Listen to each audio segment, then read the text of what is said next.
Today on the Diz List, we count down our top 5 Disney bucket list items with a very special guest. Welcome to the Diz List, the podcast that ranks everything in Walt Disney World. I am Rob. And I am Nick. Today we count down our top 5 bucket list items in Disney World with a very special guest. We came across today's guest on YouTube in the late fall of 2021. His channel is easily number 1 on our list for teaching the ins and outs of Genie Plus. In a short while, Ear Scouts has grown to have over 7,000 subscribers, which is amazing and very well deserved. We're proud to invite another Rob to the show, Ear Scouts Rob. Rob, welcome to the show. Thank you guys so much for having me. I'm so excited to be here. So, honestly, we are extremely big fans, so we're pretty excited too. Our families are too. Oh my gosh, the kids were freaking out when I told them what we were doing tonight. Well, I'm a big fan of you guys' podcast too. I think it's a really cool concept. I haven't heard anybody else do anything like this, and I found them to be really interesting. I just listened today to the most recent one about animatronics, top 5 animatronics. So, looking forward to hearing what your bottom 5 are. So I feel like that's the trickier one. Yeah. But yeah. I think when we first started it, I was sort of thinking about when I watch different YouTube videos and it's the top 10 this or the top 5 this, and I always want to know what their number 1 is. So the nice thing about this format is it keeps people engaged.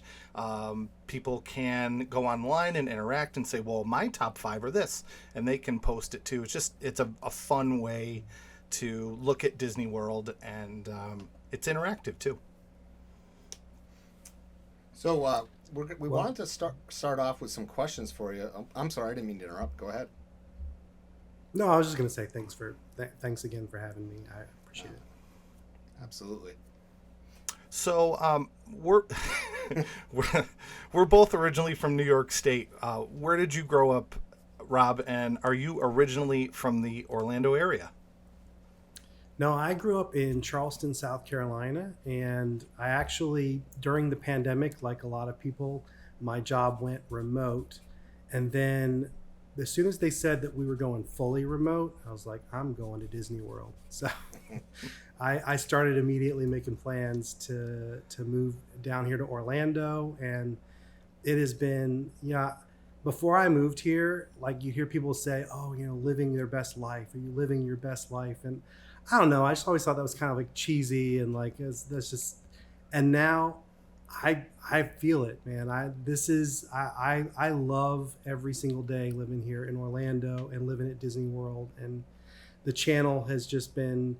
I think when you do things like what we're doing, when you do a podcast or you do videos, it keeps the parks fresh and exciting and interesting. Whereas I talk to other people who've lived in Orlando for a while and they're like, oh, you're going to get over that. You're going to be tired of Disney before long. And I honestly don't think I am, because I just, it's a different thing when you're in the park, actively kind of explaining things or doing content or, engaging with the park on a different level. And I'm having the time of my life. So, well, for example, in the newest video that you uploaded, I watched the first half of it today, the one with your guest, and you're going around at Food and Wine and trying all the different things to eat.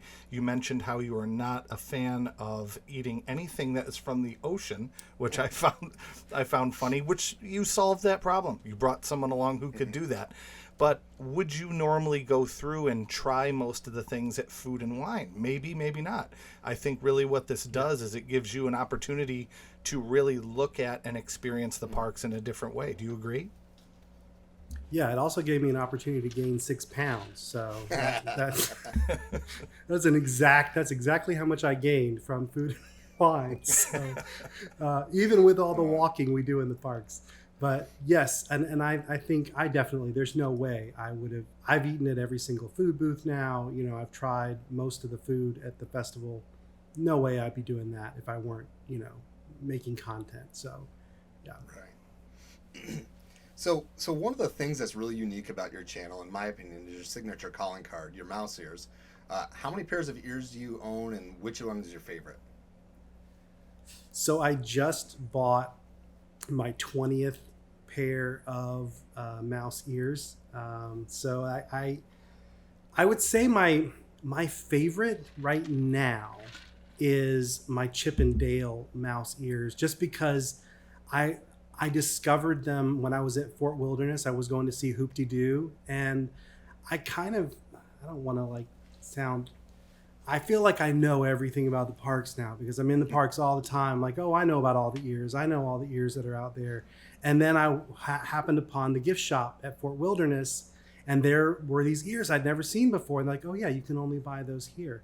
And I hadn't, so I loved discovering that now I have to go to every single resort, right? Because there's going to be potentially new ears to discover. So that one was a fun one. And then I guess I have to throw in, just because, yeah, no, that's it. I'm gonna go with Chip and Dale ears are my favorite right now. Okay. I think that's a fun thing about the way Disney do it. It's fun, and it's also extremely annoying. Where Yeah. if there's something new, like for example, I'm a big Haunted Mansion guy, and Nick sent me a photo the other day of the Haunted Mansion Crocs. Oh yeah. And I thought, oh, I gotta have those, and they were sold out on Shop Disney. Sometimes they don't even have them online at all. Yeah. And the beauty of it is you would only find those Chip and Dale ears specifically at that resort. And I know there's a lot of things that I found when we were at Hollywood Studios that I hadn't seen anywhere else at all. And it's really fun and really annoying, and that's why I love Disney. Absolutely. Yeah, it's a scavenger hunt element, and it's I feel like that is something that, and I think it's because of the supply chain craziness that we're all going through. There's less and less of that, because I just think whatever they have in stock, they're trying to push out everywhere just to make sure everyone's stocked with stuff. But I really hope, because it used to be, I don't know if you guys remember, when you went to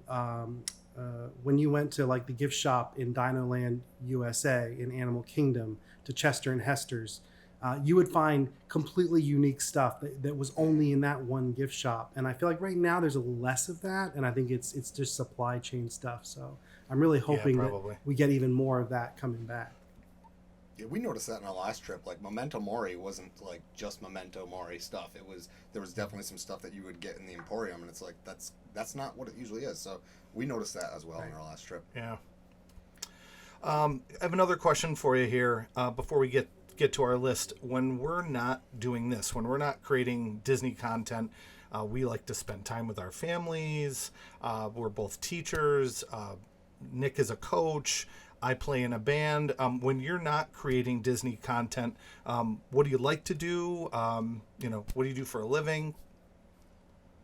Yeah, so I'm actually a full-time, most of my life I've been a designer. I started as kind of a web and graphic designer, and then I kind of morphed into just being a graphic designer. But then when I wanted to go remote, I switched back into web. So that's all I do now full-time, is I'm a web designer.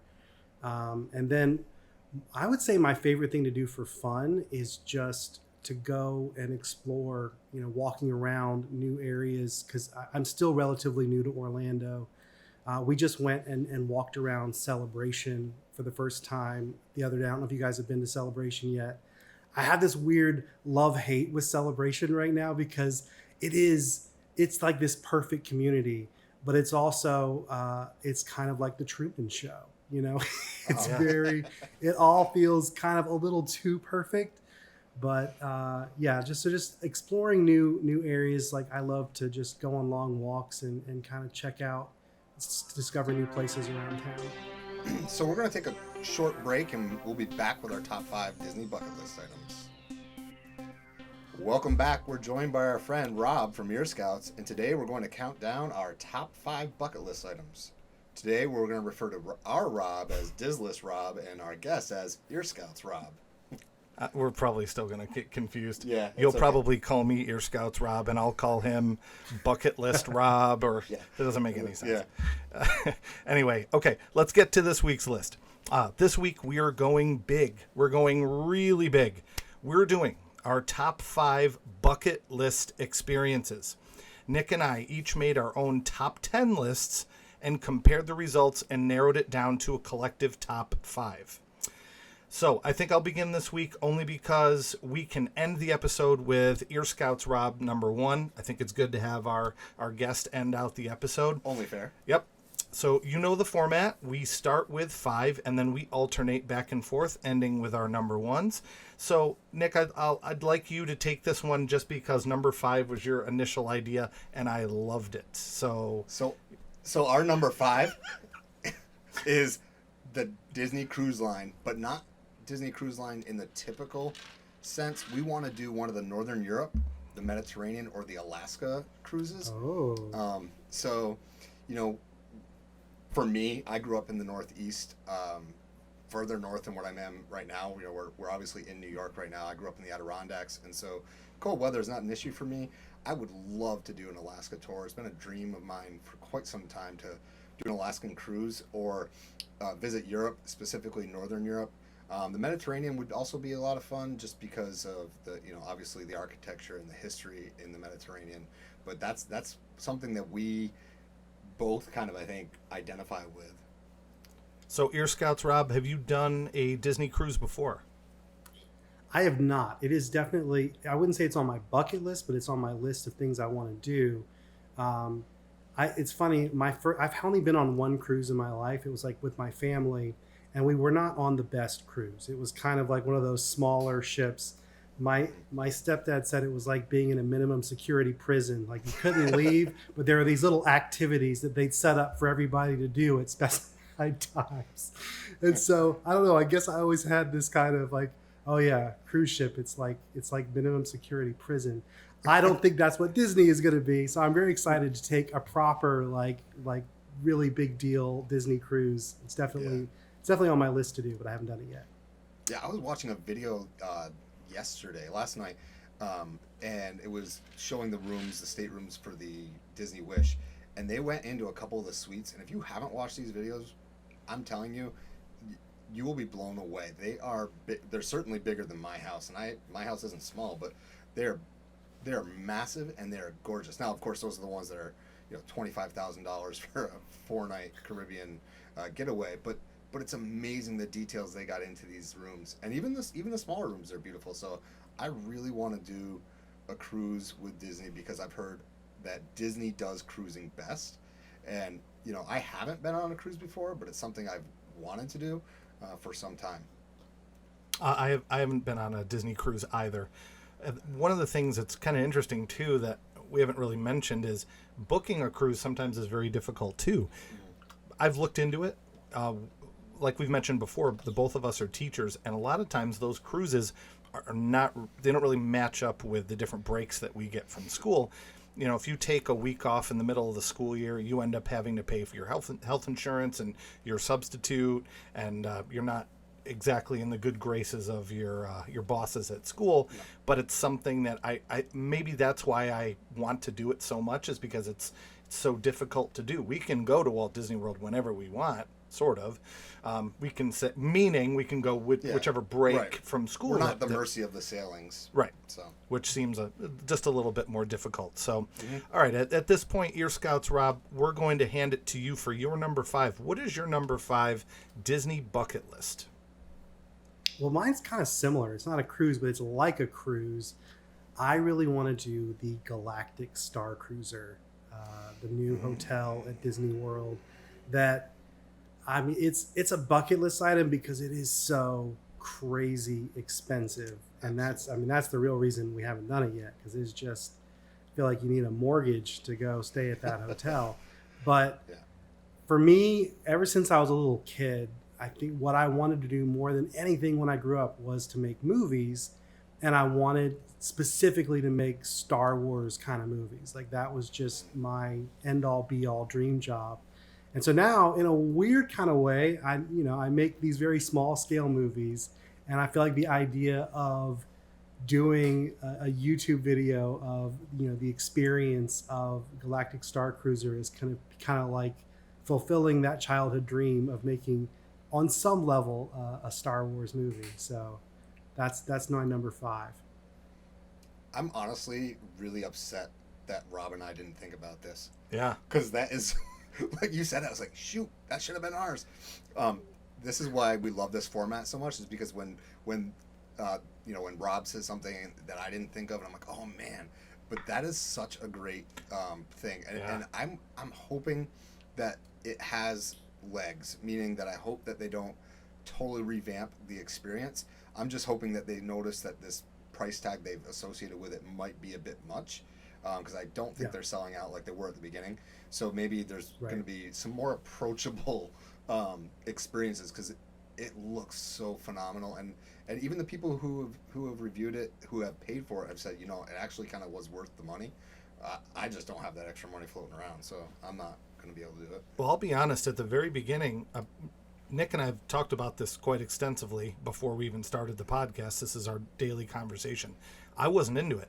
I didn't want anything to do with it. Really? I was like, this sounds terrible. Yeah. Then, to be fair, once I started watching some of the videos, Nick convinced me. He's like, all right, Rob, you got to go on. You got to watch. You got to see what this thing's really like. I'm like, all right, it's going to be stupid. I know it's going to be dumb. And I'm a big Star Wars fan, too. So I watched, and I was wrong. I was wrong. It looks so much fun.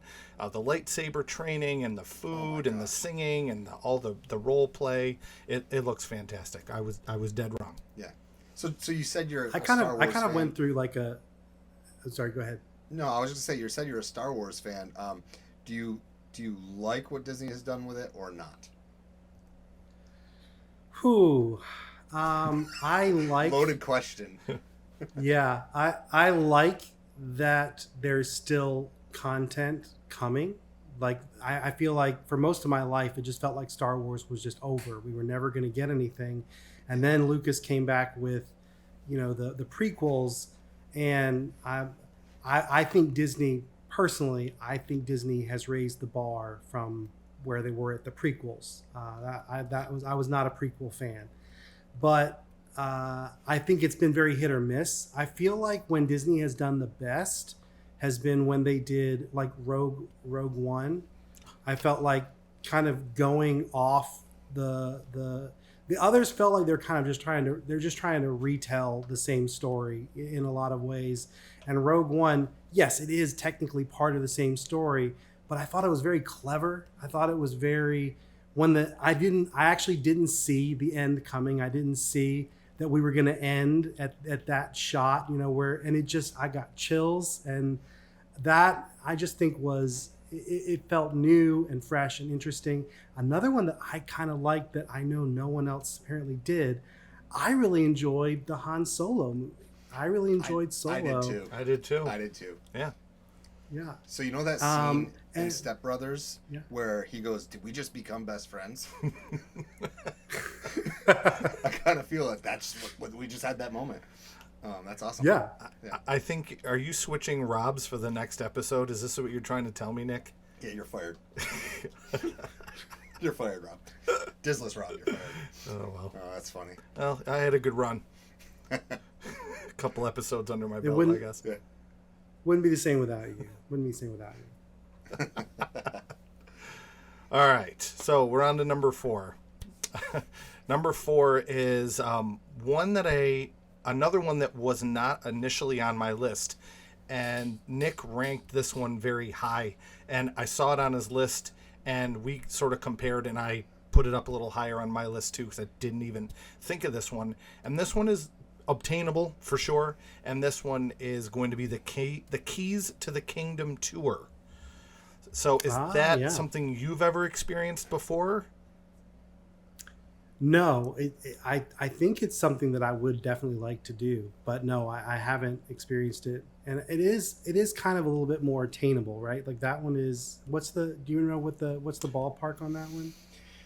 I think it's less than a VIP tour. I think it's 140 something for this particular tour, and I didn't do a great job explaining it. I just jumped right into it. The Keys to the Kingdom tour, for the listeners who don't know what this is it's kind of a behind the scenes tour at Disney. You get to learn facts that you may not have known even from watching great YouTube content. Like, for example, I'm pretty sure this is the tour that takes you down underneath the Magic Kingdom to the Utilidors The utilidors are a series of hallways and corridors under the Magic Kingdom, which are technically on the first floor. It's a way for all of the employees to move around. So, and I'm sure some people listening know this already, but I'm a teacher by nature.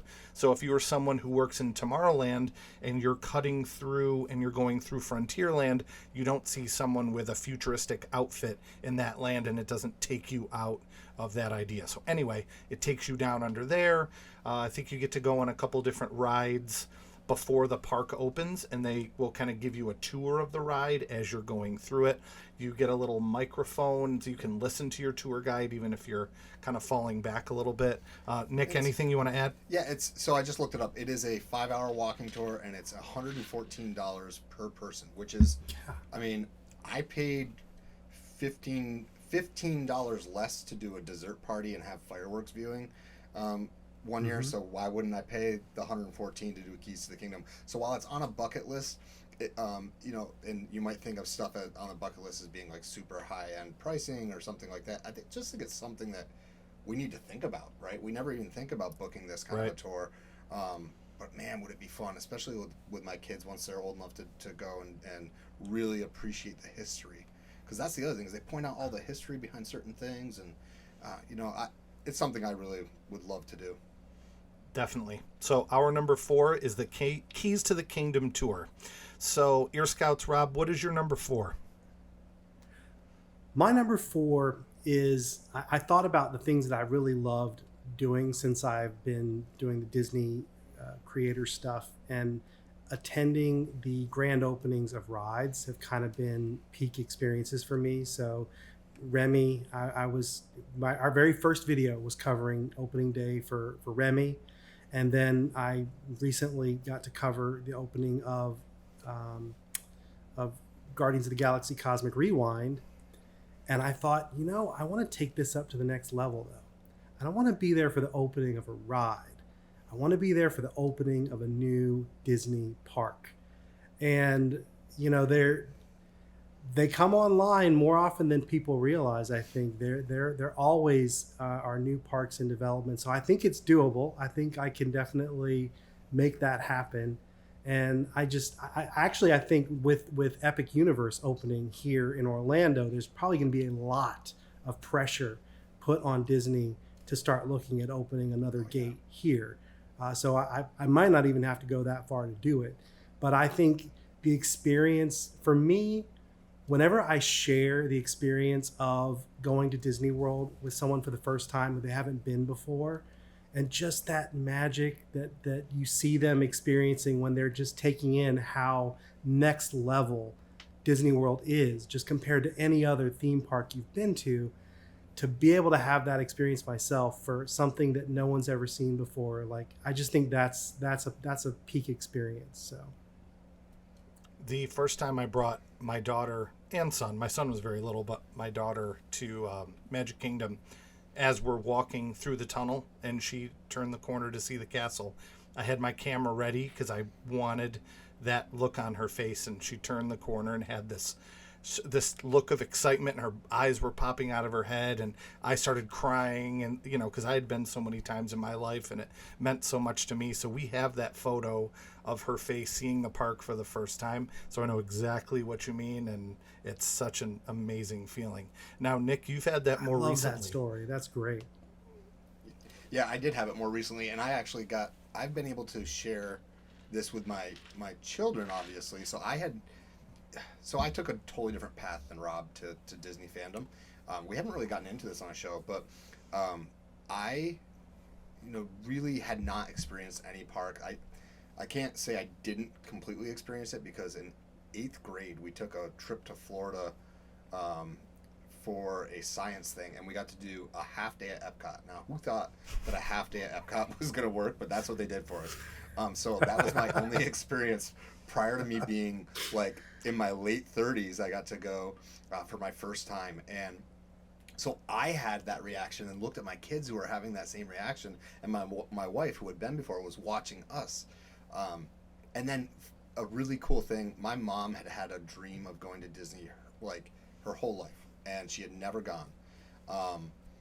Sometimes it was because of, vacations didn't line up, or, she had four boys, and all the money that goes to, sports and stuff means you're not going to Disney. And so when we were deciding who to take with us this not this past trip, but in 2021, we took my mother. And so to see my mom's face when she walked in the park, specifically, actually, not even when she walked in the park, she loves Mary Poppins. And she got to meet Mary Poppins she didn't get to like hug her or whatever. It was pandemic stuff, but Mary Poppins was in the England Pavilion. And my mother's face, I will never forget. And I'm not ashamed to say that I cried a little bit, but that was pretty cool. So I love that. So yeah, I feel like everybody has those kind of, either for themselves or for someone that they've gone to the parks with, that experience of just joy.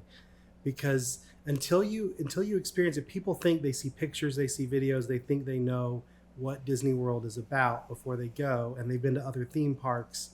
It's on another level. It really is. It's something you kind of have to have that experience. So yeah, for me, having that experience as a brand new experience that no one's had before, that just seems like a bucket list thing for me.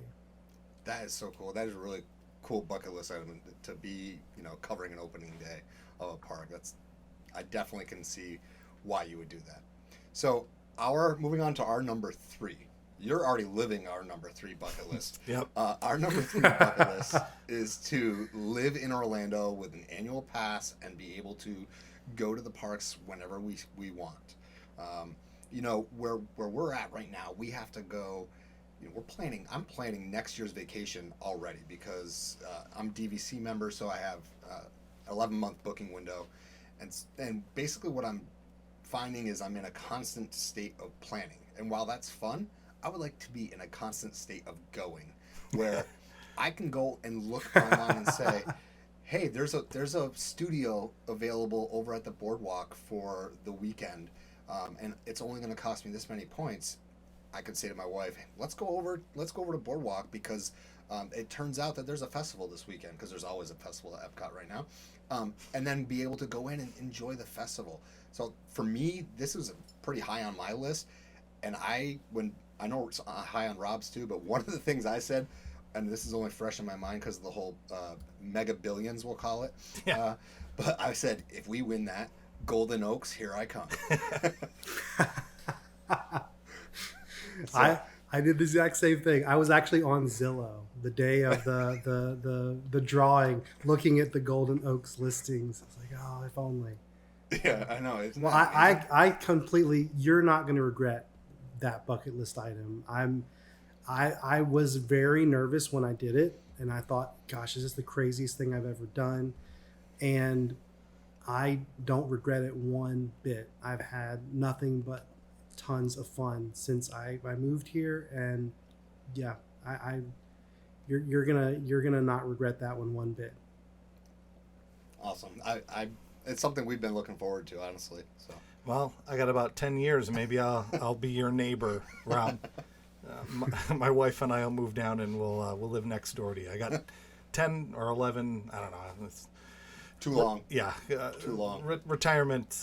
It's not too far off, but we're getting close to it. So, Ear Scouts, Rob, what is your number 3?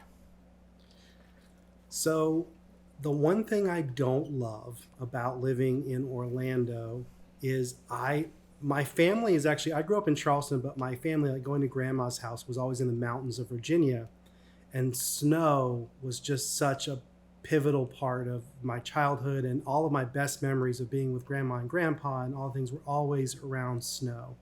And so I really miss snow. And when I saw a picture of Disneyland Paris covered in snow, I was like, oh my gosh, that's the most magical thing ever. It's going to be tough to do because, snow is one of those things you can't book a plane ticket to Paris for the weekend it's going to snow. It's going to be tough to make the stars align on that one. But I really want to experience walking into Disneyland Paris, rope dropping first thing in the morning when there's just a fresh blanket of snow on everything. I just think that would be the most magical morning ever. Wow, that's a really cool image that I'm getting in my brain right now. That's awesome. I've seen photos of it, and it's funny because I have sort of mixed reactions because, you know, living in New York, we get dumped on sometimes. Not as much the last couple of years. I feel like we haven't gotten as much snow. But seeing that is such like a breathtaking image because you talk to anybody up in the Northeast here and you talk snow, you know, we roll our eyes and we go, oh yeah, snow. But like, I love the snow. I don't really mind snow. I'll tell you what and I don't want to get too deep in the weeds here, but what I really don't like is the gray skies all the way through April. I mean, it's gray forever. People talk about that's what it's like in London and that's what it's like in New York sometimes too. But I think that the photos I've seen of the snow in Paris is absolutely amazing. I think that's a fantastic one to choose. So great. I like that a lot. So I want to transition a little bit here to Rob, because to Dislist Rob, because Ear Scouts Rob, you kind of you might be able to help us out with this next one. Yeah, in a couple ways. Yeah. Yeah. So go ahead, Rob. Take it away. All right. So number 2, I may have put a little too much time into, and I think Ear Scouts Rob and Dislist Rob, we have a few things in common. One is that we have the first name, but another one is we do a lot with graphics and web design, which I also do. So what does that have to do with my number 2? My number 2, our number 2, because I think Nick agrees with me here, we rank it high for a reason.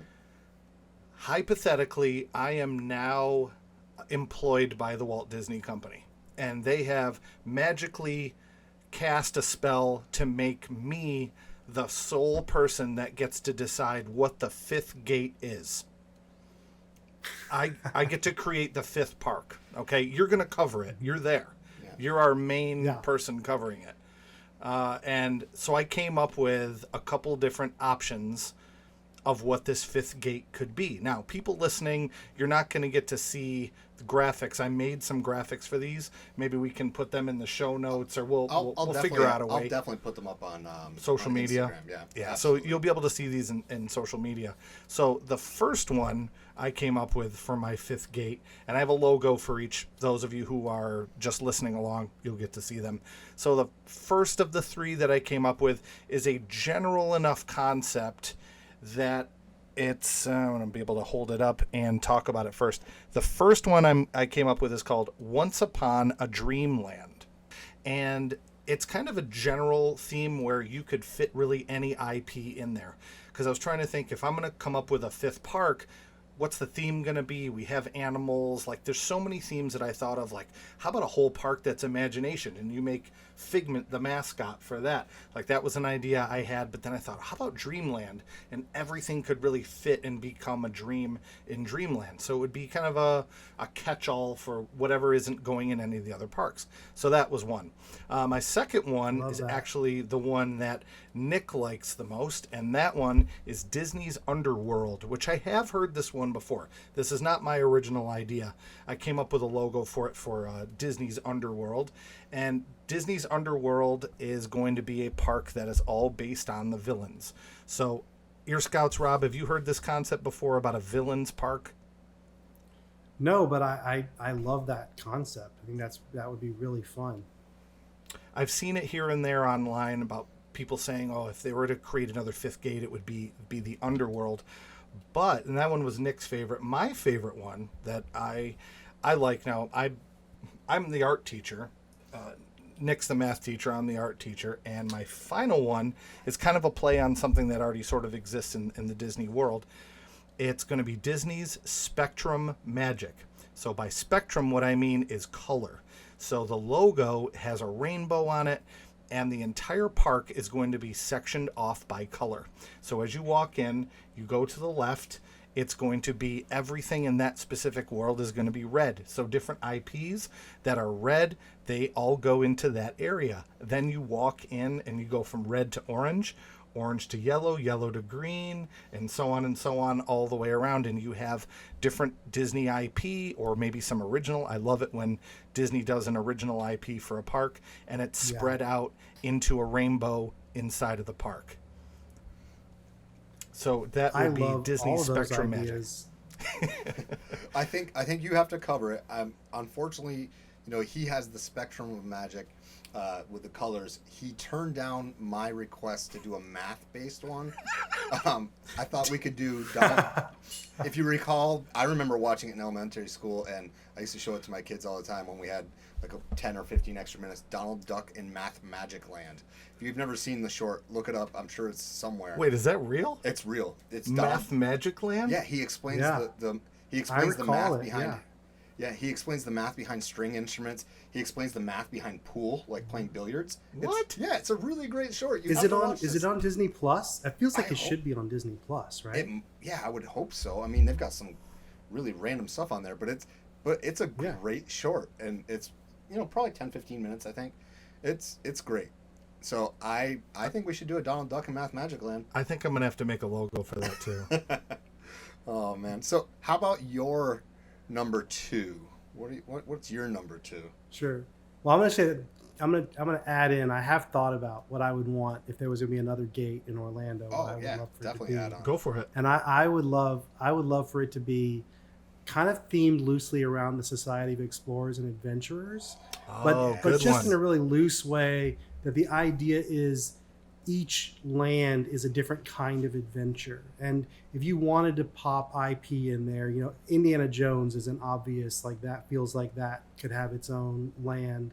But I'm with you. I would prefer if it weren't all IP based. That I miss the old Disney of creating something that was completely new.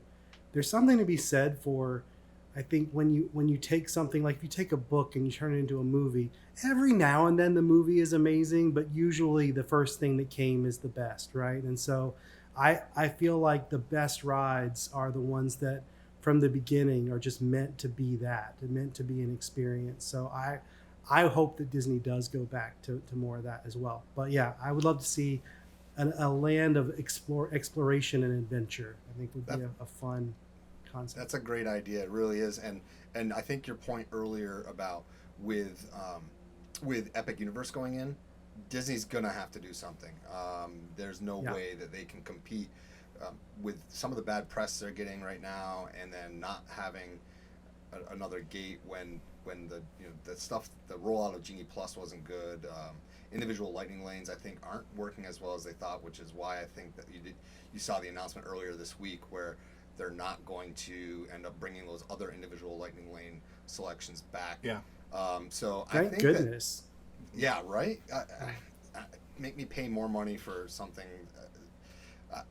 Let's talk about the fact just for a second. This is a tangent, I know, but no, you're fine. Disney, their official plan that they were telling people this was what was going to happen was that Epcot was going to have 3 individual lightning lane attractions. The park with arguably the fewest attractions, right, like to offer on Genie Plus, was going to have 3. They were going to have Remy and Frozen and so really Guardians. The only reason you get Genie Plus and Guardians, the only reason you get Genie Plus would be for Test Track. You're going to buy Genie Plus just to ride Test Track, because everything else you don't really need it.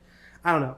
From the beginning, as soon as they put that out, I was like, there's no way they're gonna pull this back, because it just, part of my job in a sense is to convince people that it is worth it to use Genie Plus, because I believe it is, especially for me as someone who lives here. Maybe it's not worth it, but if you're coming and you have a limited amount of time in the park and you're not going to be able to come all the time, I think because they've done such a bad job of the rollout and there are so many kind of issues that you have to work through. I made a whole video that's like an hour long that explains all the ins and outs of this, because it is that complicated. And so the fact that they were going to add on top of that all that complicated mess that you couldn't even use it on most of the rides just seemed crazy to me. So I'm glad they backed off of that. But well, I'll tell you this, you altered our entire trip in the best way. Oh, absolutely. When we started watching your videos, and Nick and I had a conversation about, okay, so we're going to stack and we're going to do this, and we had this whole plan of what we were going to do when we went to Disney.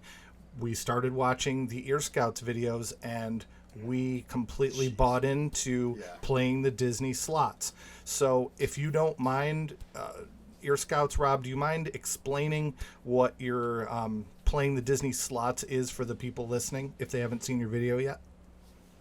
Sure. Yeah. So for me, I think this is the key to really enjoying Genie Plus and not kind of thinking of it in a negative way. If you think of Genie Plus as a tool that you're going to use to just book the rides that you want to ride, you are going to hate Genie Plus because it's terrible at that. It is very difficult to book what you want when you want it. And so I think that was initially why so many people have such a negative, and Disney's answer to that, instead of making it simpler, explaining how to do it, they just said, oh, you should only expect to ride 2 to 3 rides per day with Genie Plus. That was how they, responded. My response to that is you just have to think of it differently. You can't think of it as a tool. You have to think of it as a game, like a slot machine game that you have on your phone. And every time you refresh the list of rides that you can book with Genie Plus, you get mostly all new times, because what happens is throughout the park, there's just thousands of people who are choosing, I don't want to do that anymore. I want to go eat at this restaurant, or I want to go ride this other ride instead. So as they cancel those Lightning Lane reservations, they just come back into availability booked again. And so every time you refresh, it's essentially like playing a slot machine, and it really does work. People think, oh, it's just because you're one person. It works no matter how large your party is, because it's not, the old FastPass system was based on how big your party was. If you had a large party, it was more difficult. With Genie, it's not that way. Anybody can play the Genie slots, even if you have a party of 12, and you will see you can always get much better return times than what you initially see in that list by just patiently refreshing and playing the slots. So, and I think you go into depth in about that specifically in your most recent Epcot video. I remember seeing that, how you explained that it wasn't about how big your party is, and I think you said 12 was the limit. So if you're going with a big group, you still have that opportunity. So listeners, if you haven't watched that video yet, I think it's your how to use Genie Plus in Epcot. It's, I don't know specifically the title, but it was great, and I learned a ton from that video specifically. And Loved any it. of the Genie Plus episodes, I believe, are must watch at this point. Definitely. And when I say any of them, I mean any of Ear Scouts Rob's, because that, to me, that changed everything for us and made it so much more enjoyable. We would have been miserable had we been like, well, we're going to use it to ride this and this. It never would have happened. But instead, do we have to walk a little bit more? Yeah. Sure. And ideally, would we not have had to walk as much when my youngest is 7, so walking that much could be a bit much. But she didn't complain. Yeah. She really didn't. And there were times we said, I don't want to ride that, so we just didn't do it. But when you think of it, when you change your mindset, that's it. It's the mindset. And it's going from planning to fun. Right. I love that mindset, and it changed everything for us. So anyway, well done. Well, thank you guys so much. You're too sweet. You're too kind. But I think I was supposed to be giving you my number 2, right? And we'll get there. All right, let's go there now. That was a good one. So my number 2 is kind of an extension of the things we've been talking about. I really ultimately want to visit every single Disney park in the world. I don't know if that was going to be on your list, but that one's a long-term goal because there are a lot of them at this point. But obviously Paris, I wanted to see it in the snow, so that's one. I've heard that Tokyo Disney is just mind-blowingly good. To have that experience of seeing new parks around the world is my number 2. Well, it's a pretty good transition. Because sometimes on the show we match up. And so while it's not our number 2, that is actually our number 1. So we'll discuss that together. Yeah. When Disney announced that basically what I'm calling the bucket list trip. That ridiculously expensive 24-day thing. Yes, that'd be great and be awesome to do if I had that kind of money, but it kind of unlocked this idea in my mind of like, you could do that. You could piece that together yourself, not in a year, or not in a way to do it, all in one shot. But wow, what a way to really understand Disney around the world and how Disney is different to different cultures and what it means to different cultures. And I've heard the same things about the Disneyland Paris, and of course Tokyo I've heard really amazing things about. So it was way up on our list from the beginning. We both said it from the start. Yeah, definitely. There's 12 parks, I think. There are 2 in California. There are 4 in Florida. There are 2 in France, and then there's Hong Kong, Shanghai, and then 2 in Tokyo. Did I get that right? Yeah, I think so. I'm reading it off something, so I'm not I'm not pretending that I had it memorized. Yeah, but yeah, I mean, I don't. Dislist, Rob, what would be the one that you'd want to go to the most? Tokyo. Yeah, so my whole life, I've had sort of this, I've talked to Nick about this a lot, but had this bucket list of these things I wanted to do, and Tokyo was always on it. And I'm trying to make California happen. I'm trying to get out to Disneyland and California Adventure soon. Have you been out there before at Ear Scouts, Rob? I've been to Disneyland. I've actually, every time I've ever gone, I've only ever had one day, and I've always just wanted to do Disneyland, so I've never done California Adventure. But we're going to go out for D23. It's my big vacation trip this year. We're going to go for a full week. We're staying at Paradise Pier, and we're going to do both of the parks and the expo. I'm super excited about that. I think this is a big announcement right now, Rob. Are you're gonna be doing? This is big. You're gonna be doing D23 content for us. We are. We're gonna go to D23. I don't think. We're not the kind of channel that we do breaking news or anything. I kind of like to edit everything down and kind of make it more entertaining. So I won't be doing any sort of breaking content from D23, but I'll definitely be trying to sort of give you the experience is my goal of what it's like to be at a D23. And if I encounter any tips along the way, things I'm probably going to encounter them because things are going to go wrong. Like, don't do what I did. But I've already been reading and researching, and it is. Have you guys ever looked into D23 before? Have you ever done it before? Or? Well, no, I've never done it. I have looked into D23 as far as membership, and I was like, I don't know if it's something for me right now. But what I hate is that the content that comes out of it is exactly what you just said. You don't want to do, which is kind of the breaking. Okay, well they're going to do this, they're going to do that.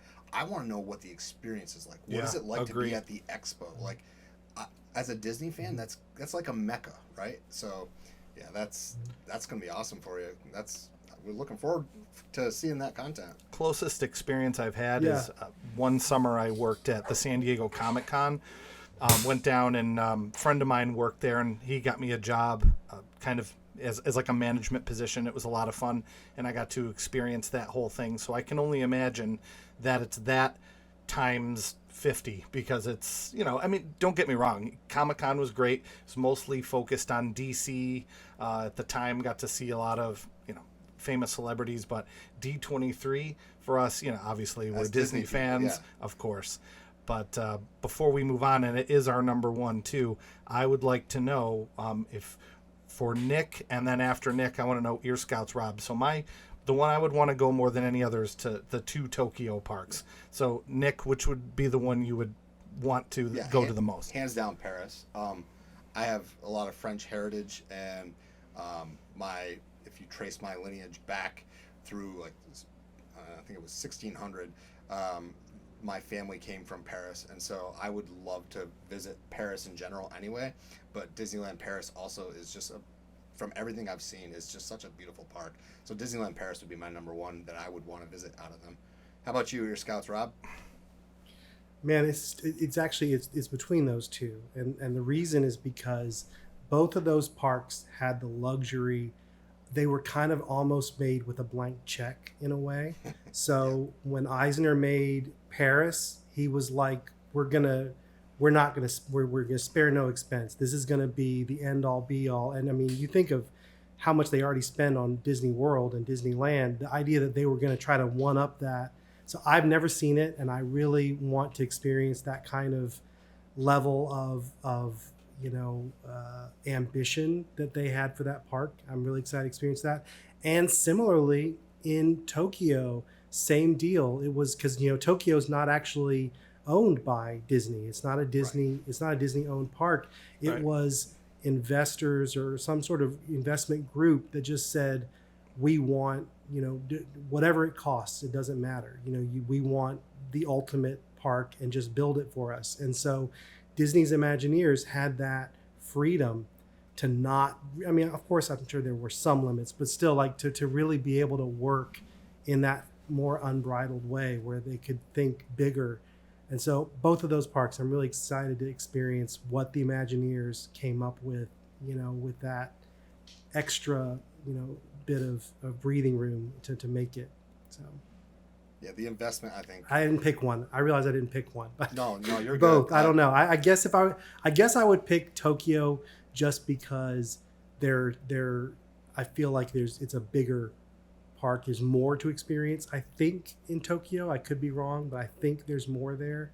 So I guess I'll pick Tokyo. But I said earlier to Nick, one of the reasons I wanted to try to go to Tokyo Disneyland is because for me, I don't speak the language at all. And for the majority of these other parks too, I don't speak the language. So it's almost like a safety net, If you were to go overseas and you were to stay there, you could stay at one of their hotels, and it just seems a little bit more comfortable if you have that Disney magic. And if you want to venture out, I said earlier to Nick, it's like the scared rabbit is venturing out into Tokyo, which can be overwhelming, especially if you don't know the language. So for me, it's nice to have that Disney safety blanket there. So absolutely, yeah. So we kind of joined together there, our number one and your number two, which leads us to our grand finale. And our grand finale is Ear Scouts Rob, number one bucket list at Disney. What do you have for? So my number one, this is truly, I think, when I was thinking of what it means to have a bucket list item, it's like, what do you want to do before you kick the bucket? I am really hoping that I am able to be at the 100th anniversary of Walt Disney World. I was there for the 50th, but I have to not kick the bucket between now and then.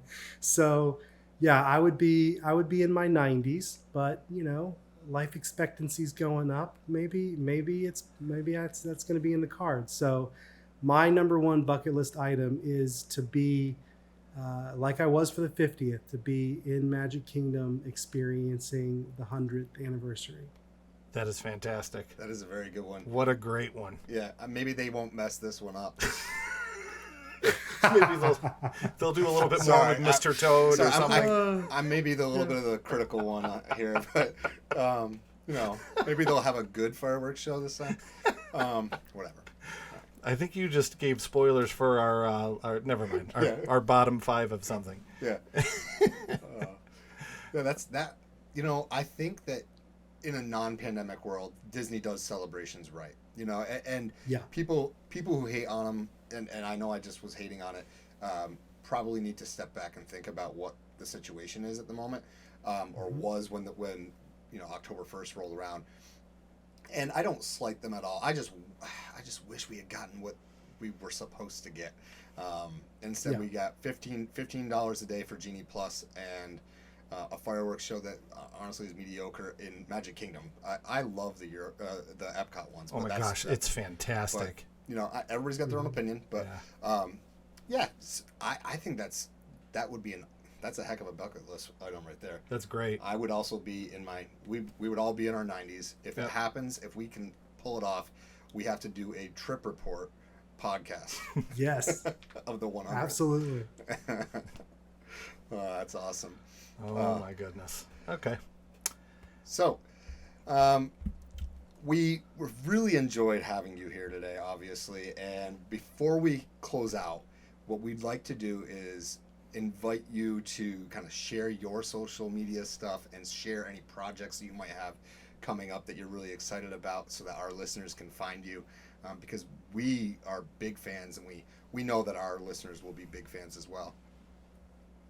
Well, thank you guys so much. Yeah, it's pretty easy. We're ear scouts at everything. So we're Twitter. I don't really do Twitter that much, so that one's kind of small. But we do mainly YouTube is the big one. I mean, we put it takes so much energy to create the sort of longer full length videos that we do, that it kind of gets the lion's share of our attention. So I would say YouTube is the big one. But we also do Instagram. We're on Facebook. We're on TikTok. We do kind of all the bigger ones, and they're all at Ear Scouts.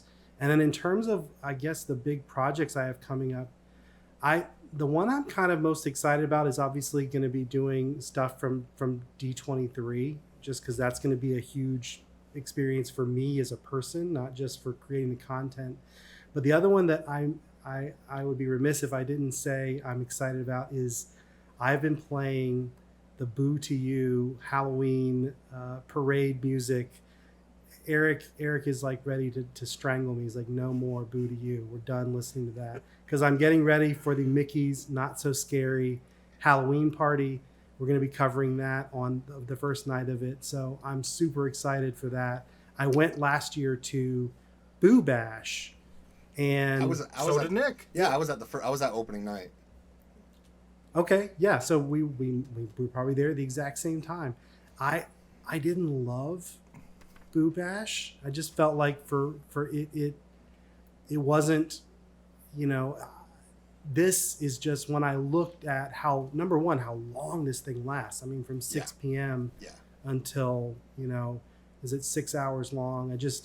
It feels like a true experience, whereas Boo Bash felt kind of like, I don't know, it almost felt like extended evening hours. It felt like, I can't argue with like that. a hotel perk. And I feel like, and there were so many, like, they didn't have the full, they didn't do a special fireworks show, did they? No, they lit the castle differently. They did some projections during the show. I will say that I felt that it suffered from length of time. So another hour, and I would have been able to do everything, because I wanted to do the magic shots, and I wanted to watch, but I also wanted to watch the cavalcades, and I also wanted to ride rides, and I also wanted to have food, and you couldn't do it all. You just couldn't. So I guess maybe that was planned so that people, return visitors. I don't know how many people were dropping that kind of money to go back multiple times, but I would love to do a Mickey's Not So Scary. So that's cool. That I'll be looking forward to that content for sure. A quick question about that. I wondered this, and I don't think I asked you this before, Nick. Can people over the age, I think it's 16, wear costumes? Because I know there's an age limit for costumes in the park. How does that work? So, I mean, they say no, but basically no masks is what it comes down to. There were plenty of people that were in costume last year. I'm sure you saw some people, Ear Scouts, Rob, correct? Yeah, when I bought the ticket, they send you a thing, and you are allowed. Adults are allowed to wear costumes. I think you're probably right. There's probably no complete face covering. I guess is just probably a safety thing. I don't know, but you are allowed to wear costumes, and there were some limitations, but they were not like they normally are for the park. So I'm planning to go full costume when I go. So good. Awesome. Looking forward to that too. Yeah, we are. So before we close out here, we just want to say, thank you so much for being on. We truly appreciate having you on as a guest. We honestly look up to your content and think hopefully one day we can make the same quality content that you're making right now. Definitely. We truly appreciate you coming on here and being a guest with us. You're too kind. You guys make amazing content. I love what you're doing with this podcast, and it's an honor to be asked to be here. So thank you. Well, thank you so much. Thanks, Rob. All right. And it's a great, big, beautiful tomorrow, and tomorrow is just a list away.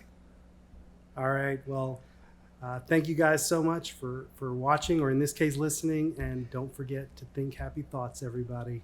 We'll see you real soon.